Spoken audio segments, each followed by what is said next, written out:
Pendant cette foutue pandémie, Jeannot Pinchot est remonté sur son vélo. Pour le défi, mais aussi pour se souvenir. Et là, chaque jour, ça a été une hécatombe.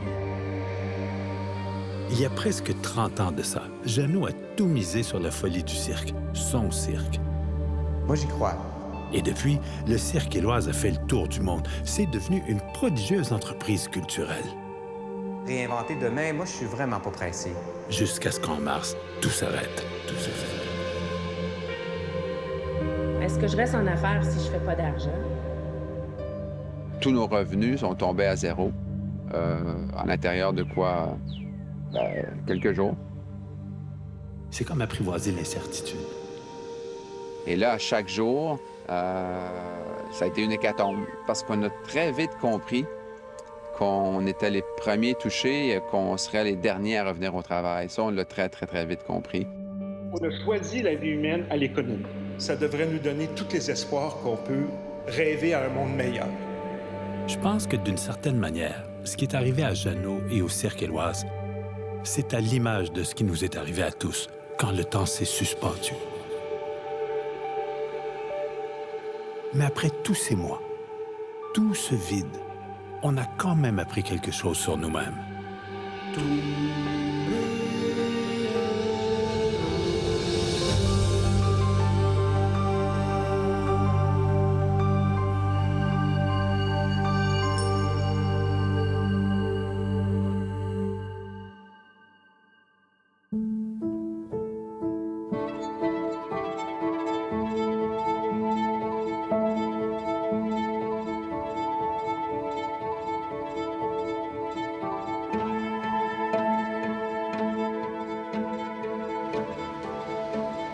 Il y a des gens qui aiment tellement ce qu'ils font qu'ils finissent par s'identifier à leur travail. Leur vie, c'est leur travail. Mais il y a un piège à ça. Ça a l'air de rien, mais quand tout s'arrête, comme au printemps dernier, tu deviens quoi?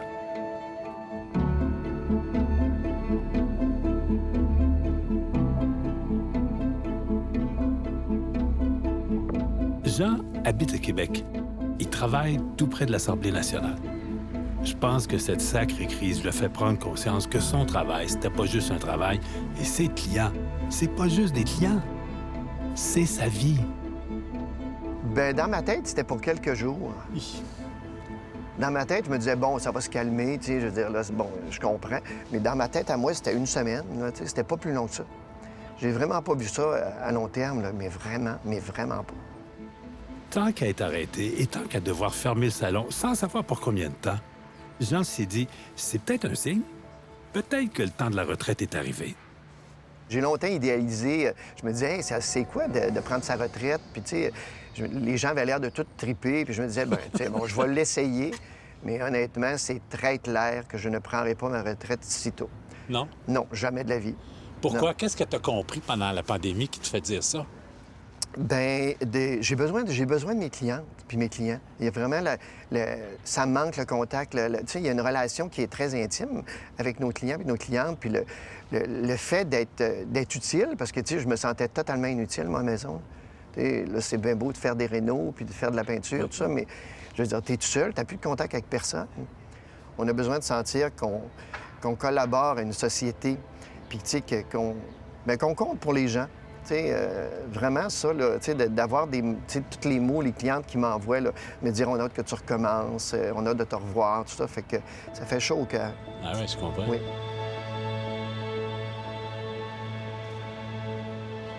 tous les lundis, j'écoutais les points de presse en espérant qu'ils disent « Bon, elle va retourner travailler ». Puis, tu sais, il y a un mois, là, quand il disait qu'il reculait encore d'1 mois, là j'ai pogné une journée de down. Là, je me disais hey, « Ça n'a pas d'allure, il faut que je fasse quelque chose ».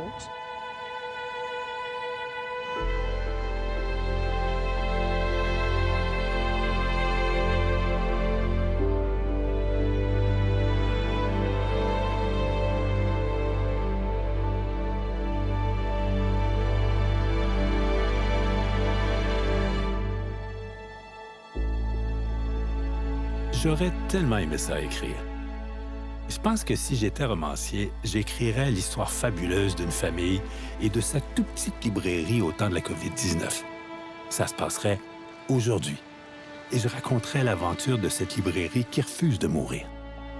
Et cette histoire extraordinaire d'amour des mots serait à l'image de la survie de toute une culture en temps de crise. Mais je ne suis pas romancier, je suis journaliste.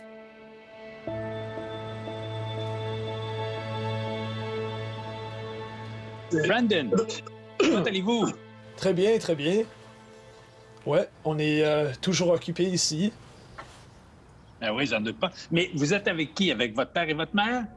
Présentez-moi. Oui, c'est Adrien ici, c'est mon père, et c'est Donna, ma belle-mère.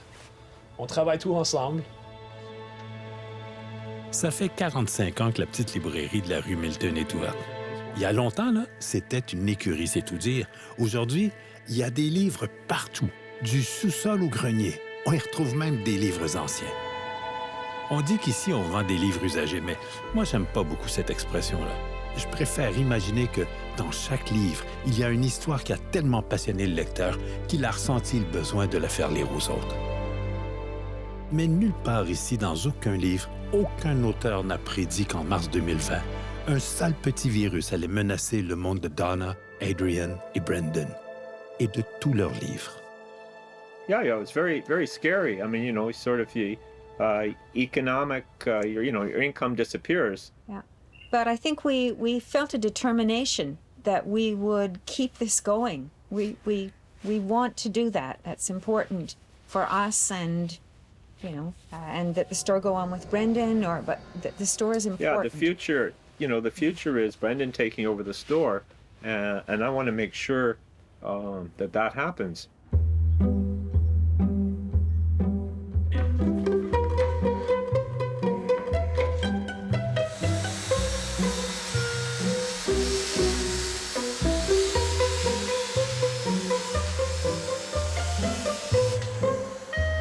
C'est le conjoint de Jean qui m'a raconté l'histoire. Ils sont ensemble depuis longtemps, ces deux-là. Et il m'a dit au téléphone, Jean passe pas mal de temps dans le garage. Il fabrique des trucs. Écoute, je l'ai jamais vu faire ça. Faut que tu viennes voir ça. Ben, c'est sûr que je vais voir ça. Il y a quelque chose qui est en train de se passer. Ben, écoute, là, c'est là que j'ai décidé de... Ben là, j'adorais travailler le bois. Alors, c'est là que, chez moi, je me suis dit, bon, j'ai mon garage, j'ai mes outils. Fait que, tiens, puis avec les enfants, ben, j'ai dit, les enfants commençaient à me demander des meubles, ils sont en appartement. Ben, j'ai dit, tiens, je vais me perfectionner. Fait que là, je suis allé m'acheter full d'outils. J'ai une amie qui était ébéniste, fait que là, elle m'a donné des trucs, elle m'a fait acheter des outils incroyables pour faire des meubles comme les ébénistes, là, sans vis, rien, tout collé. Fait que là, je me suis mis à faire ça dans le garage, mais là, il y a un vrai fou. J'en faisais un par jour. Tu sais, ça pressait. J'avais vraiment besoin de travailler 12 heures. Tu sais, je m'en allais dans le garage à 7 h le matin, puis je ressortais de là à 5-6 h le soir. Avec un petit peu de brin ici, par ce là. Ben, écoute, tu me voyais plus le visage. C'était blanc.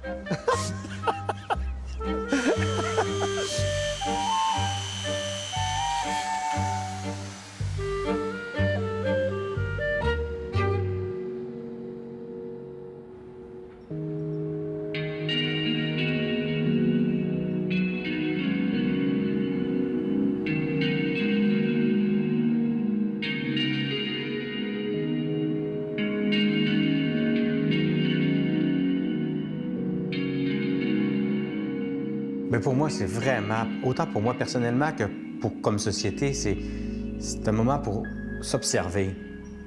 Observer à quel point on n'aurait pas d'allure.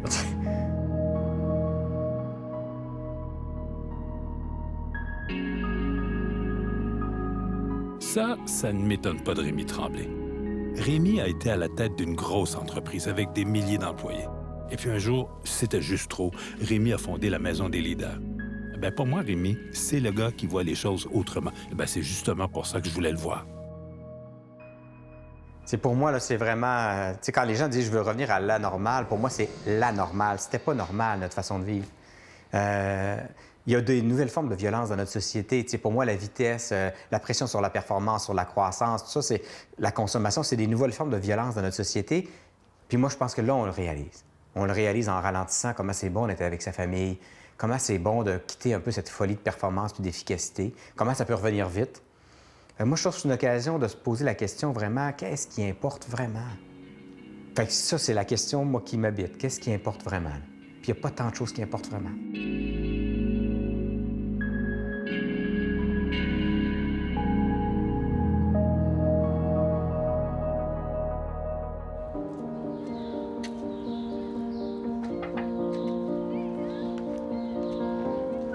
Hey, how's it going? Good, how are you? Good. I'm gonna leave it over here. Okay. Thanks so much. Have a nice day. Take care. Have a good day. Nous sommes au mois de mai. Officiellement, la librairie est encore fermée. Mais il y a quand même des clients qui viennent chercher discrètement des livres à la porte. Salut, ça va?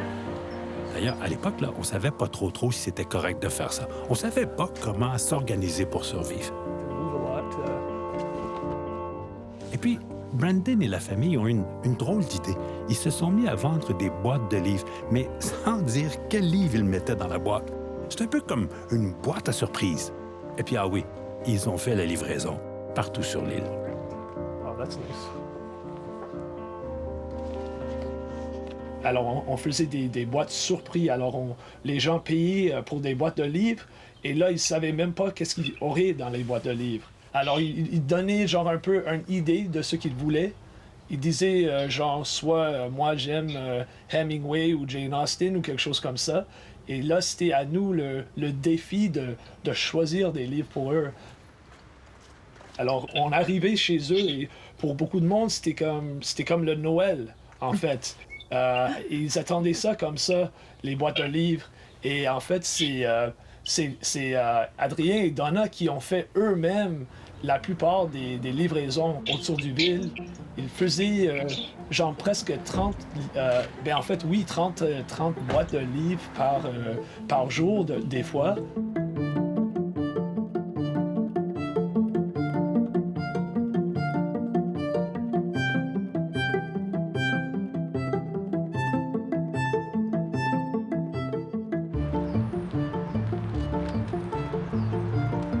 Hello, Malcolm. This is the Word Bookstore. We have your books outside. Could you come down now? All right, we'll see you. Adrian will be outside and you can pick them up. Thanks.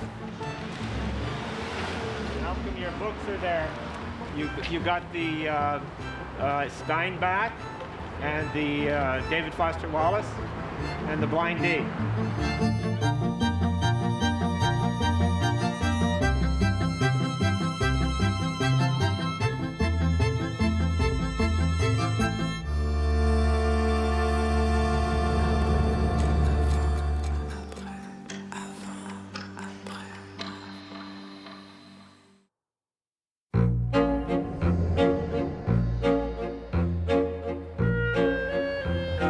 C'est quoi ça ici? C'est notre entrepôt. Là, on va voir plein de coffres fermés, inanimés. Donc, ça va être inspirant. C'est un étage en dessous, hein? Merci. Quand Janou m'a emmené voir les entrepôts du Cirque Éloise, dans le sous-sol d'un édifice de la rue Notre-Dame à Montréal, je savais pas trop ce qu'il voulait me montrer. C'est quand il a ouvert la porte que là, vraiment, j'ai compris l'ampleur du défi du Cirque Éloise. C'est costaud, le Cirque Éloise. C'est 5 millions de spectateurs, pas loin de 6 000 spectacles dans 550 villes dans le monde. Ça, c'est un spectacle. C'est le spectacle Fiori Seul Ensemble. Oui! Qui, ce soir, aurait dû être en représentation au Capitole de Québec et pour tout l'été. Et le spectacle, il est là. Hey, c'est du stock, ça! Oui. C'est parti!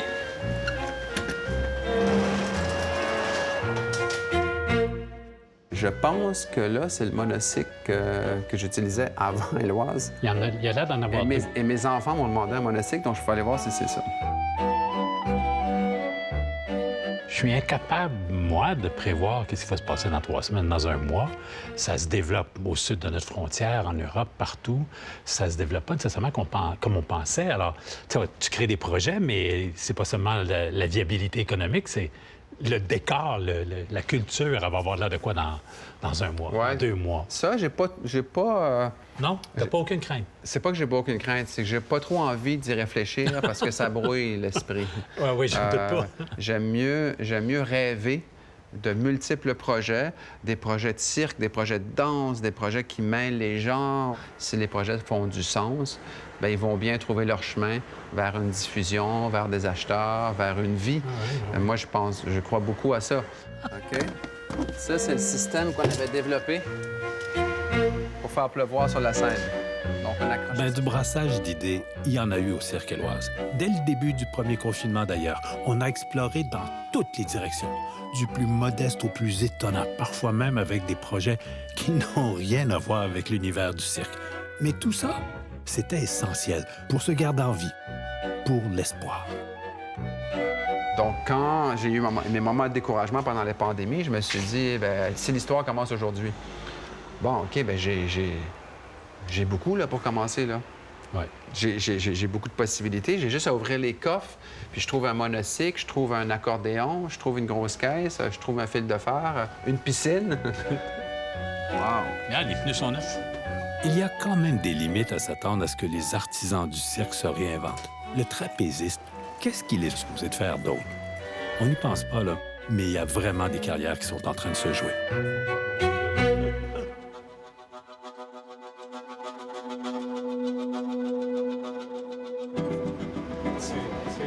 Oh, oh, oh, oh! Oh! Oh, toute la famille est là! Hey, bonjour, comment ça va? C'est Daniel Weinstock qui m'a fait découvrir la petite librairie de la rue Milton. C'est un client assidu. Lui aussi, il a commandé des boîtes de livres sans trop savoir ce qu'il achetait. Daniel est venu nous rencontrer. C'était en juillet, une magnifique journée, en pleine vacances. Mais vous connaissez ça depuis combien de temps, Sandra? La librairie, ça fait 40... 45. Et moi, ça fait 40 ans, la première fois que j'ai mis les pieds, probablement. Au fait, vous savez pourquoi j'ai d'abord voulu parler à Daniel Weinstock? C'est parce que depuis le tout début de la pandémie, je me demandais comment on avait bien pu ignorer qu'une telle menace nous guettait. Non, mais on a tous vu à quel point on était démunis, sans équipement et sans plan d'urgence. Eh bien, Daniel Weinstock m'a appris quelque chose de renversant. Quelque temps après l'épidémie du SRAS, ça c'est en 2003, il y a un comité qui a été mis sur pied pour réfléchir à ce qu'il faudrait faire si une pandémie revenait frapper à nos portes. Et Daniel Weinstock faisait partie du comité. Et ce comité avait tout prévu, il y a 17 ans. Il y a un rapport qui a été produit par le gouvernement fédéral dans les semaines et les mois qui ont suivi la crise du SRAS. Et tout est là. Tout est là. On aurait pu s'en servir comme d'une sorte de guide pour naviguer à travers la crise.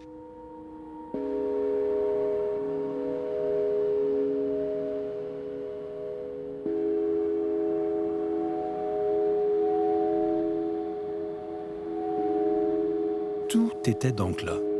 Même qu'il y a 17 ans, on discutait de la manière de disposer des corps des trop nombreuses victimes d'une éventuelle crise sanitaire. On savait même ça.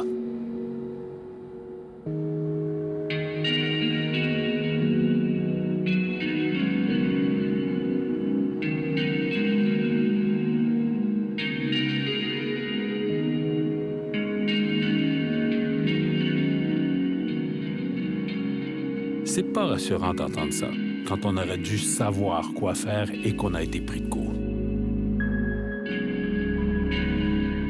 Tellement qu'en juillet dernier, Brandon hésitait à rouvrir la librairie, même s'il en avait le droit. Bonjour, vous avez contacté The Word. La librairie est actuellement fermée, mais nous avons de nombreux livres disponibles sur notre nouveau site wordbookstore.ca. Ouais, ça me fait un peu nerveux parce que moi, je vois cette situation comme on est vraiment au début et juste à cause du fait qu'on fait réouvrir des choses Ça ne veut pas dire qu'on peut faire comme tout c'est normal. Ouais, c'est ça. C'est une sorte d'angoisse latente, c'est une sorte d'angoisse d'arrière-plan. Hein? C'est pas une peur aiguë, là, comme si on voyait foncer un animal dangereux, là, mais c'est le fait de vivre dans des conditions où les gestes les plus ordinaires, les plus quotidiens, deviennent... Il y a une dimension de risque, de peur qui leur sont associés. Et je crois que c'est comme ça pour beaucoup de gens. Là. J'en parle autour de moi. Les gens n'ont pas une peur de danger imminent, mais... comme un climat généralisé. Un climat généralisé.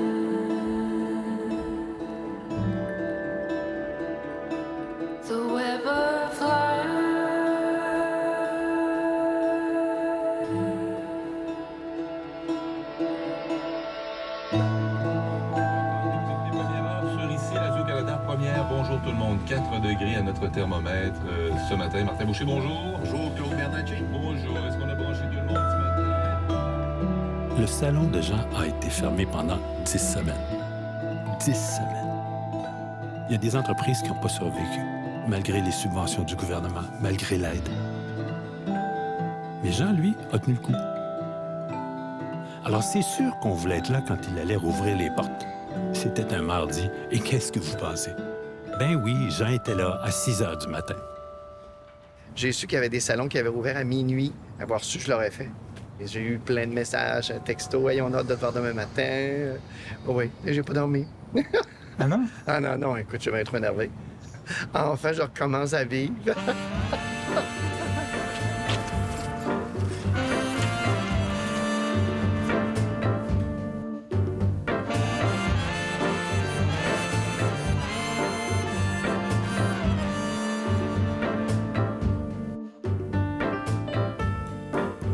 Quand j'étais jeune, il y avait une publicité à la télévision et le slogan, c'était « Seul son coiffeur le sait ». Probablement que c'est un des plus grands succès de l'histoire de la publicité.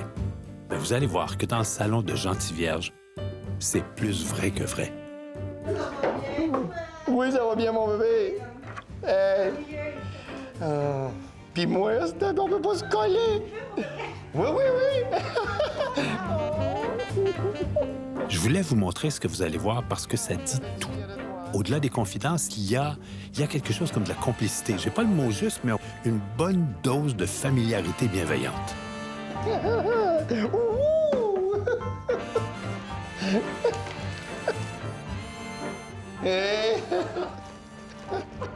J'ai l'air d'un gars malheureux, hein?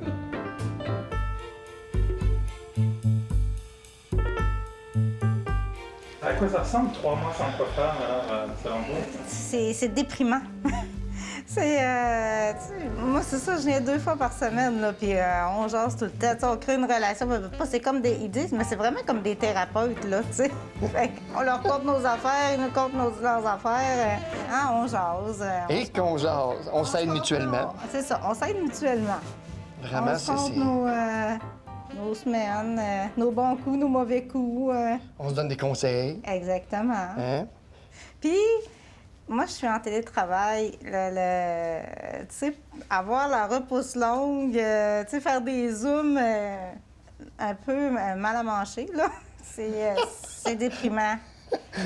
Fait que, tu sais, ça mettait un poids supplémentaire au confinement, là, mettons. Que ça fait du bien de lâcher ma scie.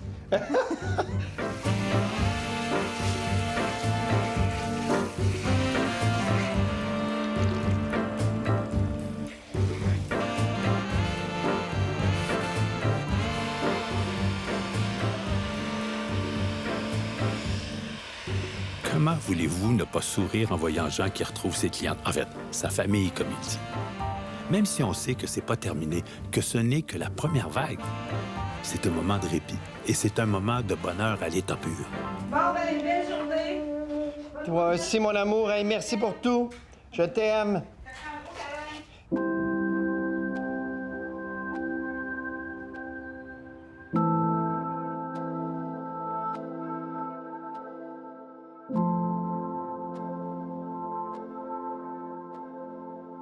À quoi sert la souffrance? On fait pas quelque chose avec. Tu sais, ma grand-mère, quand ça allait pas bien, puis je lui disais ah ouais, c'est de la marde de ce temps-là, elle me disait ben c'est merveilleux, c'est ce que je mets dans mon jardin pour que ça pousse. Moi, je crois vraiment que c'est une opportunité. Wow, c'est une opportunité pour se remettre en question. Puis on sait en plus que les êtres humains, notre conscience s'élargit par phase, puis elle s'élargit souvent quand on rencontre la souffrance. C'est souvent la souffrance qui nous amène à vouloir changer, puis à élargir notre conscience de la façon dont on vit. Moi, j'y crois. J'y crois, puis en même temps, j'en parlais avec mes équipes. Il y en a qui sont très préoccupés par comment on peut tout de suite réinventer demain. Moi, je suis vraiment pas pressé. Moi, je pense que ça va savoir. Puis tout ce qu'on pourrait prévoir pour demain, peut-être que demain, dans le fond, peut-être qu'on va être encore en septembre dans quelque chose d'autre, d'un virus qui va bouger. Alors, je trouve que c'est une occasion pour moi d'apprivoiser, pas savoir.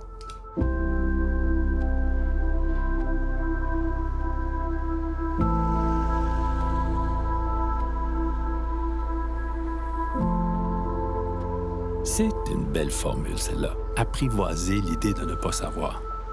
C'est comme apprivoiser l'incertitude. Mais honnêtement, c'est pas facile à faire parce que ce tout petit bout de virus de rien du tout a mis l'économie mondiale sans dessus-dessous et le monde de gens tout à l'envers. Ça force plutôt à l'humilité. Ben, si Jean jubile ce matin, c'est pas seulement une question d'affaires parce qu'il ouvre les portes de son salon. Jean a construit un monde qui lui ressemble et qu'il aime, et c'est sa vie. Je comprends qu'il tient pas tellement à ce que le monde d'après soit si différent du monde d'avant. Mon Dieu, que t'as pas l'air de ce que t'avais l'air quand t'es rentré. Non! Non! Non!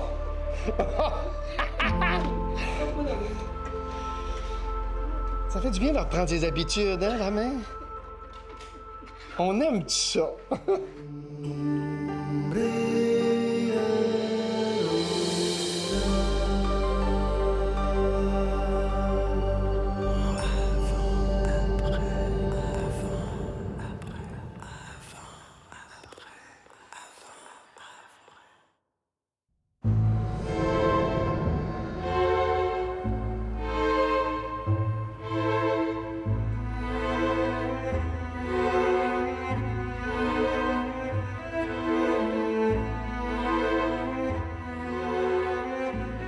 C'est plutôt la tristesse et la déprime chez les artistes.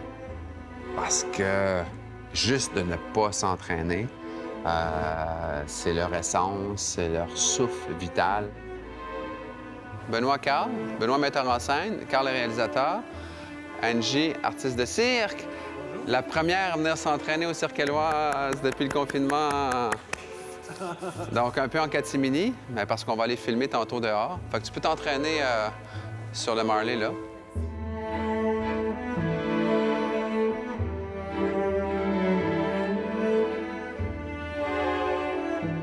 Le grand problème qui nous guette le monde du cirque très rapidement, c'est que si les artistes ne peuvent pas s'entraîner pendant 6 mois, plusieurs d'entre eux, leur carrière est compromise. Ça, c'est assez dramatique.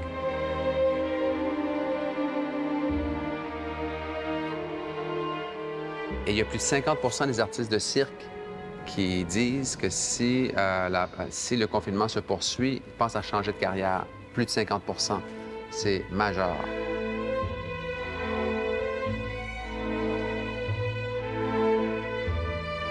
Quand Jeannot parle de défis, ça, c'en est tout un. Dans l'ensemble du domaine culturel au Québec, c'est 1 travailleur sur 4 qui a perdu son emploi en 2020. Pire encore, c'est 60 des heures de travail qui sont parties en fumée. C'est le domaine frappé le plus durement. Fait que là, vous voyez la meilleure artiste en roussir au monde. Pour moi, c'est la meilleure au monde.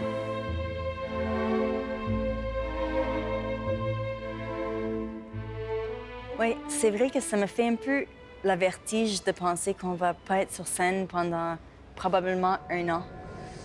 Réalistiquement, c'est ça que tout le monde dit. Je sais... Moi, je peux pas vraiment tourner des vidéos dans mon salon avec la roue. C'est petit, mon appartement. Mais j'ai l'impression que moi, ma place, c'est sur scène. J'ai moins de passion pour faire du digital.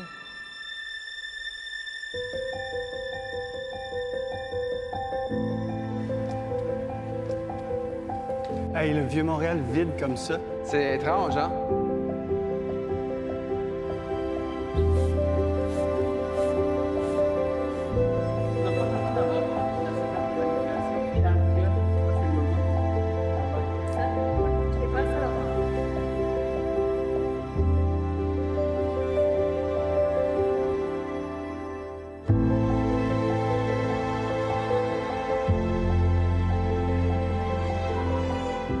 Ben, c'est peut-être mon côté très naïf, là.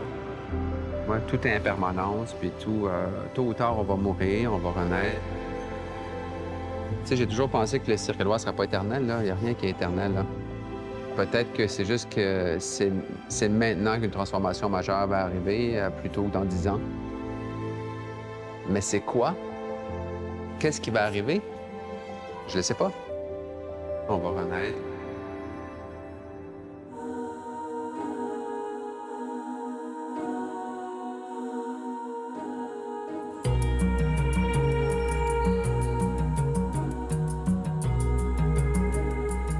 Je pense que le propre des gens résilients, c'est d'être capable de voir le changement comme une opportunité. Pour la première fois dans l'histoire de l'humanité, on a donné un prix à la vie humaine. Et on a choisi la vie humaine à l'économie. Seulement que ça, là, ça devrait nous donner tous les espoirs qu'on peut rêver à un monde meilleur. Ça fait drôle d'entendre un entrepreneur comme Robert Dutton dire une chose pareille après qu'on ait mis l'économie sur stop. Robert, lui, il a vu tout l'espoir du monde, notre humanité. Mais comme tout le monde, il s'est retrouvé confiné chez lui, à lire, à analyser les chiffres, à analyser l'économie, à réfléchir et puis à apprendre plein de choses inattendues.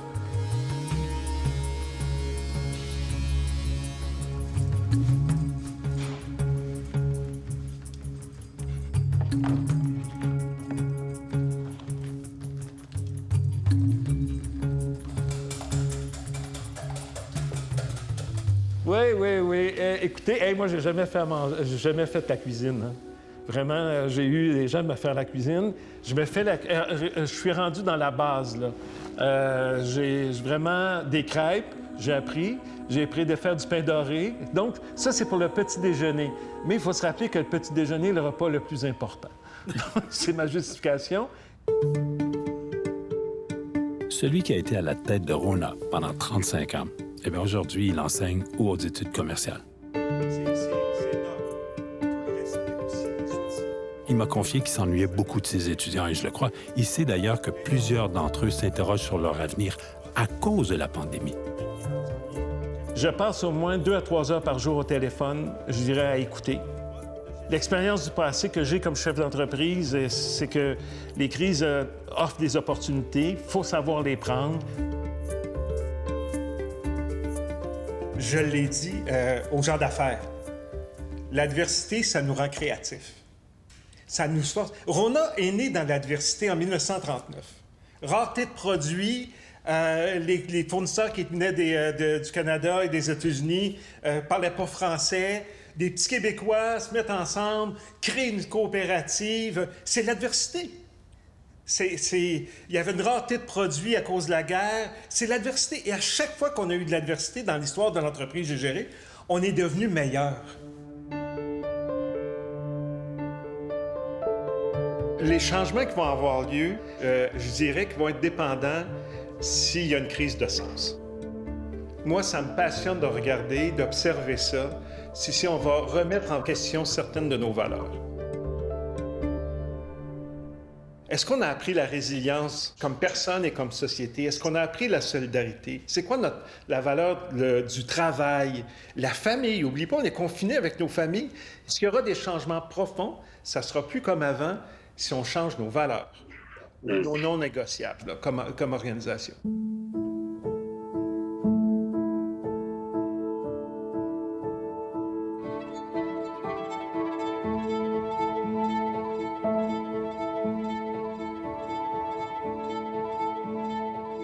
Bien, j'ai eu mon moment de panique. Je vous cacherai pas que j'ai eu une réflexion sur...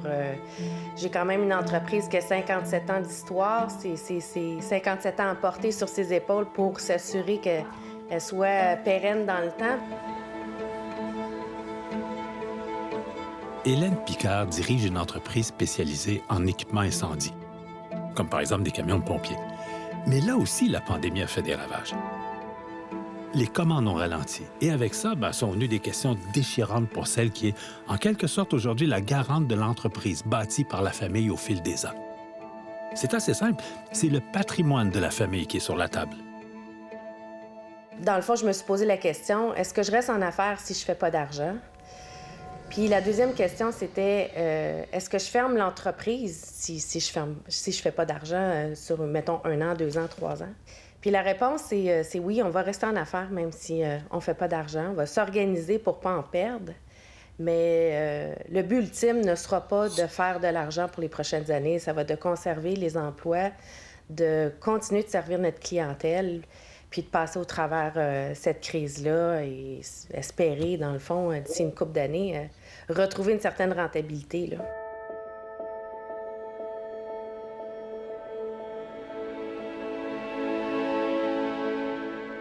La première fois que j'ai parlé à Hélène, ça m'a sauté aux oreilles. Hélène a une manière tellement philosophique de voir les colonnes de chiffres, de parler des profits et des pertes. C'est sûr qu'avec la pandémie, elle s'est questionnée beaucoup sur la croissance à tout prix. En fait, la COVID a accéléré ses réflexions. Pas question de laisser sombrer l'entreprise familiale, mais sa décision est prise. Elle va quitter.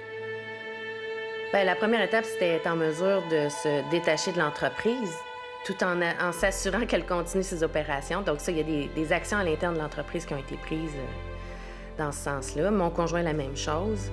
Puis, on est à la recherche d'une terre qu'on a trouvée. Donc, une terre agricole pour être en mesure de démarrer des serres où il y aurait fruits, légumes et aussi de la fleur, pour un projet de fleurs coupées éventuellement. Donc, il fallait trouver la terre. On a trouvé la terre dans le bout de Baie-Saint-Paul. C'est sûr que la crise du COVID-19 est venue confirmer puis accélérer certaines étapes. Puis ça nous conforte encore plus dans notre choix d'autosuffisance, ou en tout cas d'essayer de cultiver fruits et légumes sans être dépendant des supermarchés ou de l'économie, si on veut, alimentaire mondiale, là.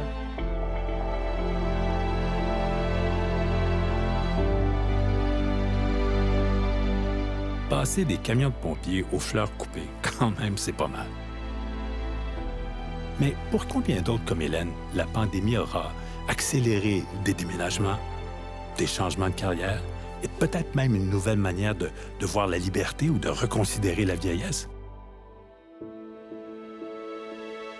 Ça fait beaucoup plus de monde qu'on l'imagine pour qui l'après ne sera pas comme avant.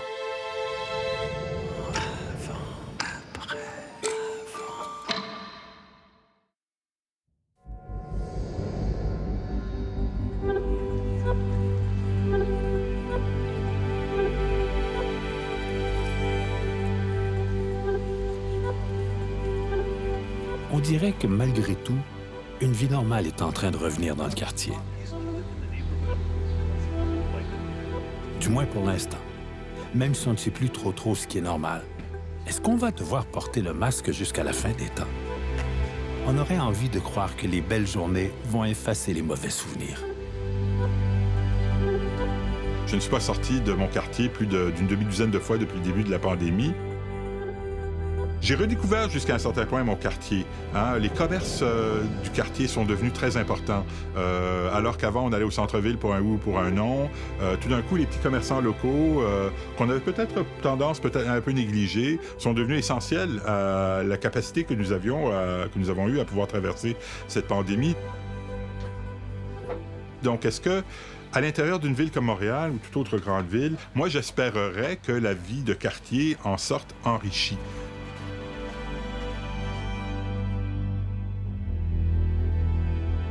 Dans les livres ici, il y a plein d'histoires.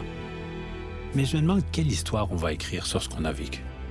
Est-ce qu'on parlera de nos craintes, de la solitude, ou de tous ces gens qu'on a perdus et qu'on pensait aimer encore longtemps? En fait, je ne sais pas ce qu'on dira, mais c'est la grande histoire de notre époque. Et je suis certain qu'on va s'en sortir grandi.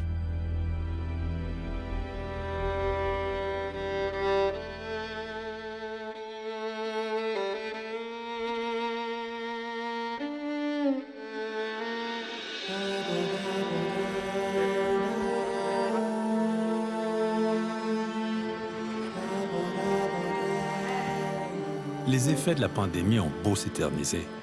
La vieille gare semble avoir retrouvé un nouveau souffle. Ce jour-là, il y avait plein de gens dans le studio du Cirque Éloise, avec une énergie fébrile. On dirait que le Cirque a trouvé quelque chose qui lui permet de respirer et même de survivre. Ce qui devait être une simple exposition, un autre projet de Jeannot, s'est transformé en quelque chose de différent, quelque chose de vivant. Parce que c'est ça, dans le fond. Le cirque, c'est toujours quelque chose de vivant. Fait qu'on part du début du deuxième tableau. Ouais. C'est devenu une production audiovisuelle. 7 moments de joie, comme une ode à la joie, à l'espoir.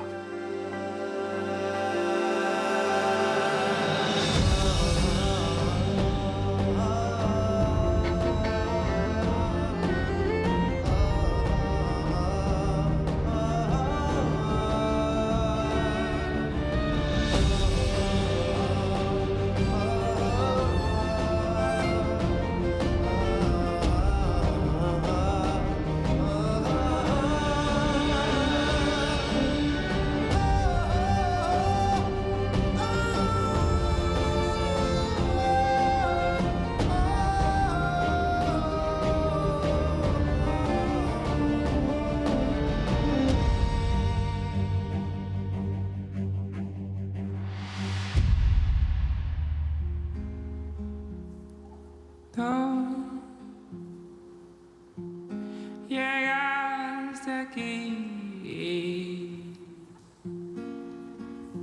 como el sol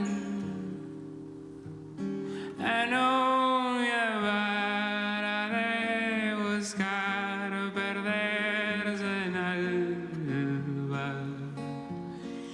nunca para de llorar a las noches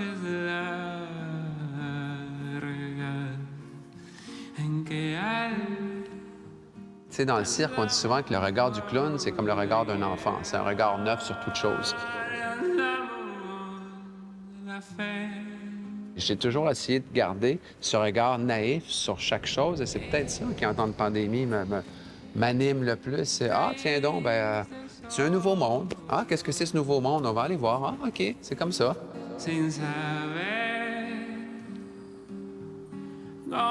C'est cette naïveté de l'enfance. Et probablement que j'essaie de me mettre dans cet état d'esprit, dans cette posture pour aborder ce chambardement majeur qui se passe. Puis c'est peut-être pour ça que je me plais à imaginer toutes sortes de choses qui étaient inimaginables il y a 2 mois. C'est comme le regard d'un enfant.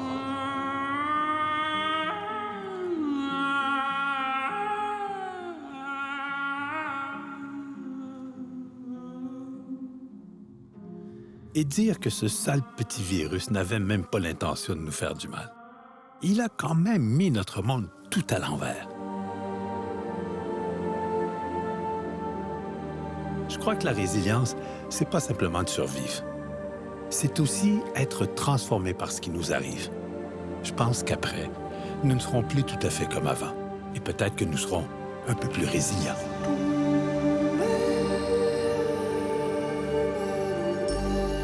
nous ne serons plus